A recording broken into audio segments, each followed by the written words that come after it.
Good morning, everyone. I'm Charitha Liyanage from the Department of Languages, Cultural Studies and Performing Arts at the University of Sri Jayewardenepura. The topic of my presentation is Passion as a Metaphor for the Act of Writing in the novel Passion Simple by Ernaux.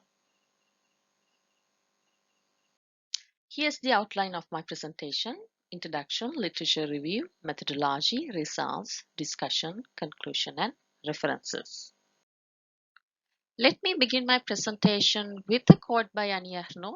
She writes that writing should attempt to give the impression provoked by the sexual act on a screen, that anguish and the stupefaction, a suspension of moral judgment. She further emphasizes that writing is a quest for truth, an update of reality, an undistorted, brutal, vertiginous unveiling. Ladies and gentlemen, with that introductory note, there are questions that arise. What is the aim of writing? What can we call literature? Can the whole act of writing be compared to something else? Writing desire and fantasies and provoking the readership. Is it a remarkable characteristic in modern French women writing? So what is our research question? In this study, we examine how passionate love is used as a metaphor for the act of writing based on the novel Passion Simple by the French writer Ernaux. A brief summary of the book that I'll be analyzing it is called Passion Simple, and in English in Simple Passion. It is a short semi-autobiographical novel by Ernaux which narrates a highly personal experience of an extreme obsession of a female narrator who is a writer and a professor in literature for a married man named A, who appears to be a diplomat constantly traveling and absent from her life. Comparing writing to passion is not something accidental. The literature argues that all the traits that define passion are found there in writing. Because it's a quest towards an impossible object, there's an extreme tension that binds the subject to its object in a dual relationship. And there is always a mixture of elation and pain. Moreover, Marguerite Duras in her book Écrire, means to write, provides insight to the same by mentioning a passion that lives within her. So to write and to love both live in the unknown and drag the brain to despair. Therefore, it is noteworthy to analyze this rapport, this analogue between passion and writing. This research was conducted through a literary analysis of the French novel Passion Simple as well as its translation, Simple Passion. First, we looked at the narrator and then the narrator's relationship to passion. Second, we looked at the author and the author's relationship to the novel. Third, we took narrator and author together, and then their perception on passion and novel, and then their relationship to the reader. So the literary analysis was also followed by a close reading of the ensemble of her autofictional literary work, notably Ce Padre, La Honte, as well as her interview book Écriture comme un couteau. So literature was always investigated through the research work on Ernaux studies as well as scholarly articles on autofiction, particularly on the works of Marguerite Duras. Now let's have a look at the results of this research. We observe the nature and the different stages of writing parallelly develop with passion in the novel. The analysis of the semantic fields and the form of the text reveal passion is short and intense, painful and traumatizing, leaves indelible traces in the narrator, so as her decision to write, which originates through the sparks of inspiration, but forces to relentless work in isolation to create an everlasting literary work. The etymology of the term passion is in the Latin passio, the act of suffering, and by the passion of Christ it is understood that his torture and his suffering endured on the cross. So passion in its current sense is intense love, a state of inseparable from suffering. So passion means suffering, something suffered, the dominance of destiny over the free and responsible person. Let me quote from the novel. Quite often I felt I was living out this passion in the same way I would have written a book, the same determination to get every single scene right, the same minute attention to detail. As you can see, I have compared passion and writing. First, passion is short, intense, and there's always a fantasy involved. The same way, writing, there's an inspiration and imagination involved. Second, in passion, there is an absence, there's weight, it will drag you to an obsession, and finally, uncertainty.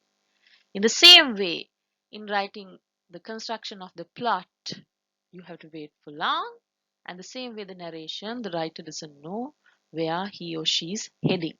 So, definitely, there's uncertainty.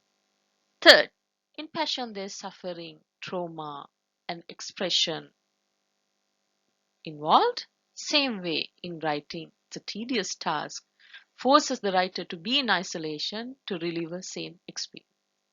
And at the end, passion, there's deception involved. Same way for a writer, there's a dilemma whether to publish this book or not.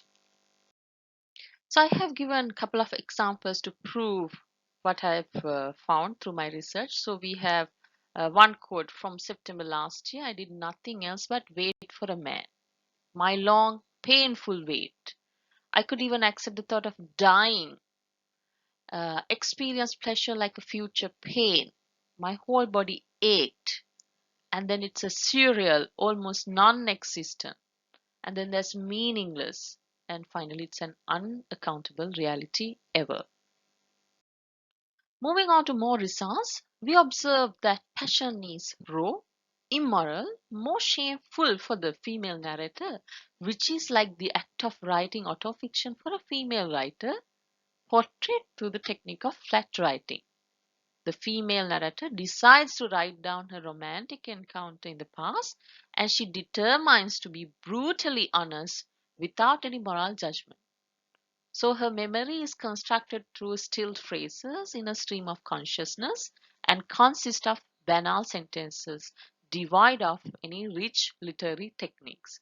Some examples would be uh, choosing clothes and makeup, writing letters to him, changing the sheets on the bed, and arranging flowers in the bedroom. It has more of a very flat writing style. So, as one researcher found out, the shape of a writing will be flat, unembellished, without sort of flourish that normally characterizes elegy. So, the notion of natural is very important in her writing. And the same way, and Ernaux herself comment on her style of writing. She even says, I felt I was living out of my passion in the manner of a novel, but now I'm not sure in which style I'm writing about it. In the style of a testimony, or possibly even that of confidence one finds in women magazines, or a manifesto, or a statement, or maybe a critical commentary. So, as Jennifer Wilkin points out, Annie Ernaux's shameful narration, she felt no shame. She maintains while experiencing her passion, nor while writing an account of it. Reading this account, however, is somehow mortifying. So, for a female narrator like Annie Ernaux, to live passion, there was no shame. To write about passion, there was no shame. However, when she gives it to the public, there's shame involved. Likewise, the same theme, adultery, is a very reprehensible act. Interestingly, in our society, the adulterous wife is more easily blamed than the adulterous husband. So, what can we learn from this comparison of passion and writing? So, writing passion is also going beyond oneself through depersonalization. It's an involuntary stop in time, inviting to folly. So, as Ernaux depicts what it feels like to have an existence lived entirely for someone else, clearly implies the objective of a writer. Writing, at the same way, also therapeutic with the emotional discharge on a paper, as well as an attempt to relive an experience by retelling through words. However, it also forces the author to alienation and revisit her trauma repeatedly. As she mentions, to go on writing is also means of delaying the trauma of giving this to others to read. So, what are our conclusions? What makes Ernaux stand out as a writer among numerous accounts of confessions by the public? It is the objectification of her personal experience. I here is a collective I. As Ernaux suggests that writing is not just narrating personal life, but making it universal through objectification. But I have not written a book about him. Neither have I written a book about myself. All I have done is translate into words he will probably never read. They're not intended for him, the way in which his existence has affected my life. It's sort of an offering, bequeathed to others. Therefore, passion, though used as a metaphor for the act of writing, is not a subjective expression in and of. Thank you very much. Here you will find some of the references.